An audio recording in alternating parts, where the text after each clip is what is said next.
Hi friends, Padmas mini കിച്ചണിലേക്ക് എല്ലാവർക്കും ഒരിക്കൽ കൂടി സ്വാഗതം. ഇന്ന് ഞാൻ ഉണ്ടാക്കുന്നത് വളരെ വ്യത്യസ്തവും ടേസ്റ്റിയും വളരെയേറെ ഹെൽത്തിയുമായ ഒരു ചട്നിയാണ്. തമിഴ്നാട്ടുകാരുടെ വെറൈറ്റി ചട്നിയാണ് ഞാനിന്ന് തയ്യാറാക്കുന്നത്.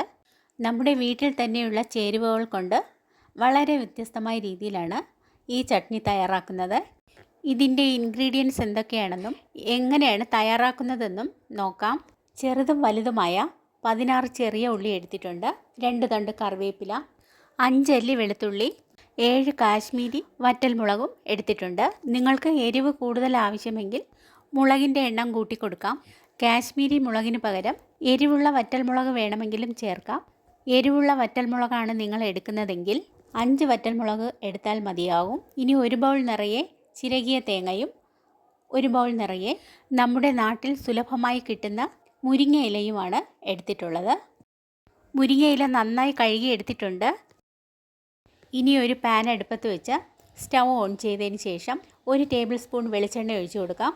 അതിലേക്ക് 1 ടേബിൾ സ്പൂൺ ഉഴുന്ന് പരിപ്പ് ചേർക്കാം.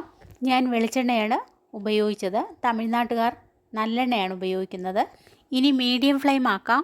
ഉഴുന്ന് പരിപ്പ് ചൂടായി ഒന്ന് പൊട്ടി വരട്ടെ. ഈ സമയം നിങ്ങൾ എൻ്റെ ചാനൽ ആദ്യമായിട്ടാണ് കാണുന്നതെങ്കിൽ ഒന്ന് സബ്സ്ക്രൈബ് ചെയ്യണേ. ഫ്രണ്ട്സിനും റിലേറ്റീവ്സിന് ഷെയർ ചെയ്യാനും മറക്കരുതേ. ഉഴുന്ന് പരിപ്പ് നന്നായി മൂത്തിട്ടുണ്ട്. ഇനി അതിലേക്ക് ചെറിയ ഉള്ളി ആഡ് ചെയ്യാം. വെളുത്തുള്ളി അല്ലി ചേർത്ത് കൊടുക്കാം. ഇതുപോലെ ഒന്ന് ഇളക്കി കൊടുക്കുക. കാശ്മീരി വറ്റൽമുളക് ആഡ് ചെയ്യാം. ഇനി നന്നായി വഴറ്റിയെടുക്കുക. ഉള്ളിയുടെ പച്ചച്ചുവയൊക്കെ മാറി വരുന്നതുവരെ ഒന്ന് വഴറ്റിയെടുക്കാം. ഇനി ഇതിലേക്ക് കറിവേപ്പില ചേർത്ത് കൊടുക്കാം. വീണ്ടും വഴറ്റി കൊടുക്കുക. ഉള്ളിയുടെ കളറൊക്കെ മാറി കുറച്ച് വഴന്നിട്ടുണ്ട്. ഈ സമയത്താണ് മുരിങ്ങയില ചേർക്കേണ്ടത്. ഇനി നന്നായി ഇളക്കി യോജിപ്പിച്ച് വഴറ്റിയെടുക്കാം. മുരിങ്ങയില ഇപ്പോൾ വാടി തുടങ്ങിയിട്ടുണ്ട്. മുരിങ്ങയില കുറച്ചുകൂടി വെന്ത് കിട്ടുന്നതിന് വേണ്ടി കുറച്ചുകൂടി വഴറ്റിയെടുക്കാം. ഇനി ഇതിലേക്ക് ഒരു ചെറിയ നെല്ലിക്ക വലുപ്പത്തിനുള്ള പുളി ആഡ് ചെയ്യാം. ഇനി നന്നായി ഇളക്കി യോജിപ്പിച്ച് കൊടുക്കുക. ഇതുവരെ ഞാൻ ഉപ്പ് ചേർത്തിട്ടില്ല. ഇനി ഒരു 1/4 സ്പൂൺ ഉപ്പ് ചേർക്കുന്നുണ്ട്. നിങ്ങളുടെ ആവശ്യത്തിനനുസരിച്ച് ഉപ്പ് ചേർത്ത് കൊടുക്കാം. ഇനി നന്നായി ഇളക്കി യോജിപ്പിച്ച് കൊടുക്കാം. മുരിങ്ങയിലയും ഉള്ളിയും നന്നായി വഴണ്ടിട്ടുണ്ട്. ഇനി സ്റ്റൗ ഓഫ് ചെയ്യാം. നന്നായി തണുത്തതിന് ശേഷം ഒരു ജാറിലേക്ക് നമ്മൾ വഴറ്റിയെടുത്തത് ഇട്ട് കൊടുക്കാം. ഇനി ഇതിലേക്ക് ചിരകിയ തേങ്ങ ആഡ് ചെയ്ത് അരച്ചെടുക്കാം. വെള്ളം ചേർക്കാതെയാണ് അരച്ചെടുക്കേണ്ടത്. നല്ല ഫൈനായിട്ട് അരയ്ക്കാതെ തരിതരിയായിട്ടാണ് അരച്ചെടുക്കേണ്ടത്. ഇതാണ് ചട്നിയുടെ കറക്റ്റ് പരുവം.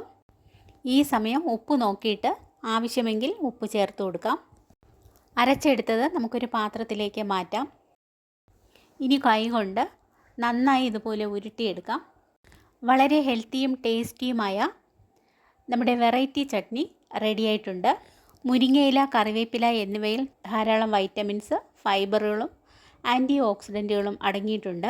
ഇവ രോഗപ്രതിരോധ ശേഷി കൂട്ടാനും കാഴ്ചശക്തിക്കും ദഹനത്തിനും മുടി നന്നായി വളരാനും എല്ലുകളുടെ ആരോഗ്യത്തിനും ഉത്തമമാണ്. അതുപോലെ തന്നെ പ്രമേഹവും കൊളസ്ട്രോളും കുറയ്ക്കാൻ വളരെ ഉത്തമമാണ് കറിവേപ്പില. മുരിങ്ങയില കഴിക്കാത്ത കുട്ടികൾക്ക് ഇതുപോലെ ഒരു ചട്നി ഉണ്ടാക്കി കൊടുത്താൽ അറിയത്തേയില്ല. വളരെ ടേസ്റ്റാണ്, അവർ കഴിക്കുകയും ചെയ്യും.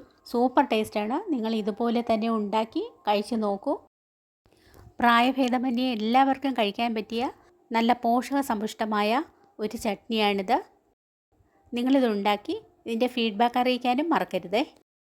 ഈ ചട്നി ഉണ്ടെങ്കിൽ ചോറിന് വേറെ കറികളൊന്നും വേണ്ട, അത്രയ്ക്ക് ടേസ്റ്റിയാണ്.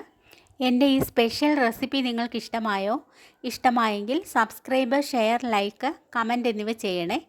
ബെൽ ബട്ടൺ കൂടി ക്ലിക്ക് ചെയ്യണേ. നിങ്ങളുടെ അഭിപ്രായങ്ങൾ കമൻറ്റ് ബോക്സിലിടാൻ മറക്കരുതേ. നാളെ പുതിയൊരു ഈസ് റെസിപ്പിയുമായി വരുന്നതുവരെ എല്ലാവർക്കും ഗുഡ് ബൈ.